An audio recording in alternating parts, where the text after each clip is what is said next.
Hello and welcome back to our channel. Today's video I'm going to show you how to fix Red Dead Redemption not compatible in your device. So first thing first, what you have to do is head over to your settings, scroll all the way below, select software update. So if you would like to use the Red Dead Redemption, make sure that your application or your device is updated. It only applies to the newest phone or newest version of Android.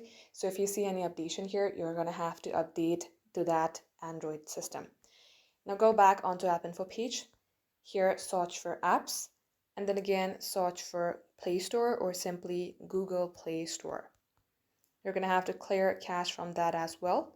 So search for it, tap on it and then select storage, clear the cache. Come back onto App Info page, select force stop and then select OK. Now lastly, what you can try is, you can try and restart your device, launch a Play Store and then search for the application itself and install it from there. If it's still not working, then there's nothing you can do because that means that version is not supported currently in your device. If you have a secondary phone, you may go ahead and try there, and if it's of higher version, then it might be available in that phone.